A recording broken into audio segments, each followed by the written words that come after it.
Dixie's back. Day 2 of Indianapolis 500 practice took place today, and today, instead of like yesterday's session where it was all split up and rain kept delaying it, it was just a straight 6-hour session. Although in the morning, for the first 2 hours, actually from 10 to noon, R.C. Enerson was completing his rookie orientation program, and he actually completed that. He set like a fast time, not a fast time, but his fastest time was 2:16.056. So that he was able to complete his orientation program, so that's great for Top Gun Racing. Although they did not actually go out on track for the next 6 hours of practice or whatever. After that, they just went back to the garage, and who knows what they did after that, which was, it's not great. I mean, Top Gun Racing's got less than 4 hours of track time, and all of it's been in like 1-car sessions or like 3-car sessions where they aren't really drafting off of anyone. They haven't gotten much work in the pack, and they haven't really gotten much of a chance to work on quali sims either. So I'm going to say it at this point. If Top Gun Racing is trying to set themselves up to make the field for this year, it's not looking like it's going to happen. I mean, like, it took them an extra day to complete the orientation program, and sure, they got those extra 2 hours of running, but they didn't go out for the rest of the day. That's not how you set yourself up to make the race. And, like, they didn't say anything was wrong ever, to my knowledge. They just kind of went back to the garage and worked on the setup or something. So getting on to the main part of the practice, the main 6-hour session, Scott Dixon led the entire thing with a time of 2:26.829. Scott Dixon, he'd set that, I think, he'd set that at about 5, so like an hour and 15 minutes left in the session, which is another thing that I forgot to say, which is because of Enerson's rookie orientation stuff, the actual 6-hour session got moved from 12 to 6 to 12:15 to 6:15, so a little later into the day, the temperature's getting a little cooler, a little longer for the general, happy hour type stuff. Yeah, so anyways, Dixon first, Connor Daly second with a time of 2:26.372, and I guess I keep saying times, it's speeds. Third, Ed Carpenter. He was faster in the no-toe times yesterday, but today he was fast in the draft times with a 2:26.103. Fourth, Marcus Erickson at a 2:26.007. He actually set that very early in the running. I think he had set that 30 or so minutes into the start of practice or whatever. Fifth place, Tony Kanaan, rounding out the top 5 with a 2:25.744.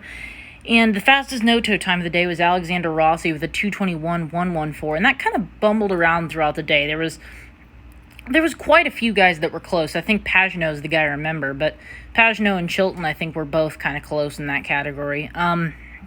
Yeah, so that's really all I've got. Let's move on to the next thing. I want to get into another thing I'm going to start doing today, which is the bump day type report, which was, I'm going to do the slowest 6, and I was going to do 5, but actually the 6th slowest is kind of a bit of a, I guess, a story, I don't know, here. And I also put up the lap numbers here. So anyways, 6 slowest guys on the track today. 30th, Joseph Newgarden at a 2:22.544. Now, they didn't run a lot, and they didn't run at the end. They were kind of running more in the middle session, so I don't think that's much to be worried about. Especially, they only did 68 laps. That's not like, hey, we need... There were teams that did double the laps of Newgarden and co. So that looks to me like more of a... Like, they're trying to run in the type of conditions it'll be for qualifying and trying to get a sense of that. I wouldn't be too worried about that right now. A guy to be worried about out of these guys in the bottom 6, Dalton Kellet at a 2:22.496. He ran 119 laps on the day, which was near the most. I think there was a couple guys up in the 120s, but that's a lot of laps to run to only be 31st. And Kellet, I mean, he's racing for Foyt, so there's no guarantee Kellet makes the field at this point. And I don't know. So 32nd, another somewhat big story. He's been bumped before, but it was James Hinchcliffe at a 2:22.130. He did 97 laps, so he didn't break the 100 marker. Like, I think 10 or 15 people had broken, but he was close to breaking that 100 lap marker. It might just be that, I mean, here's the thing.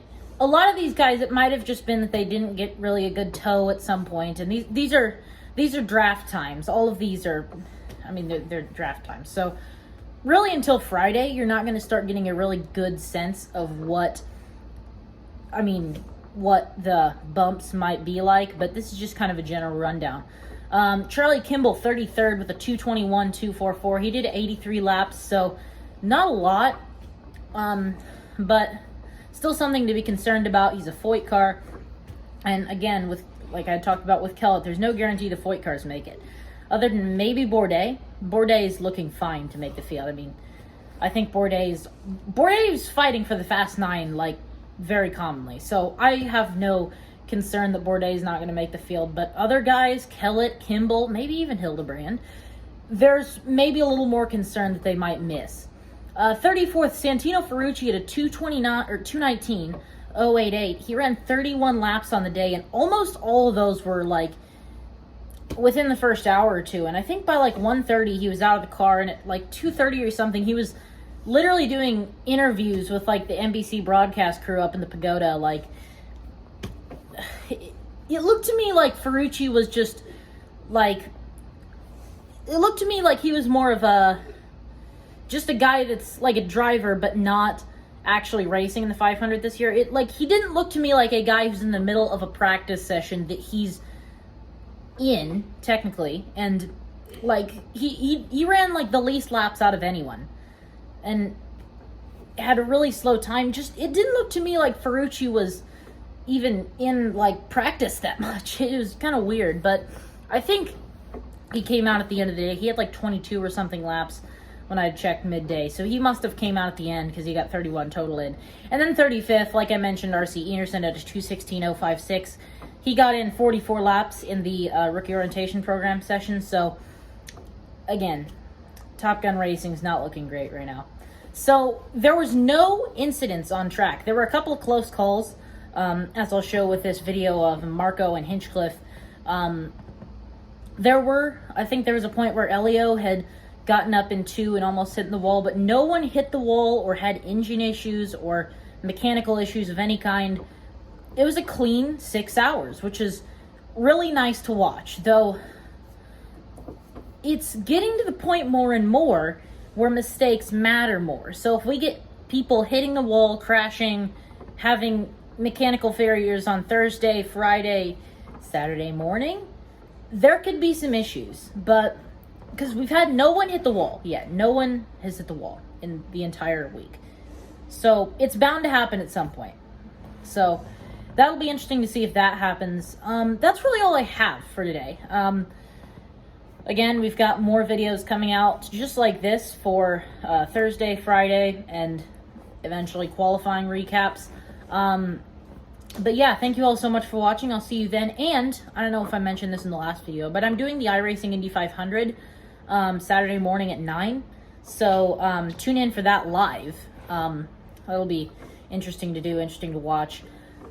I'm going to make a confession here. I've never made it past 15 laps in that race in like 4 or 5 tries. I think I've done it like 3 or 4 times, and one of them was my fault, and the rest of them were like me getting taken out on pit road, or me getting taken out under yellow, or getting wrecked or something like that. So I think in general at Indy, when there's just normal iRacing sessions, I'm actually quite good. The problem is qualifying. I'm going to be starting probably, if I had to guess, I'm going to be starting somewhere near the back, because that's how it always seems to be for me. So I don't know. That's just kind of your little summary of the iRacing race for me. But yeah, that's all going to be some fun stuff coming up in the next couple of days. Be sure to tune in for that. And yeah, that's all I have for now. Thank you all so much for watching. I'll see you tomorrow with a recap of day 3. Bye.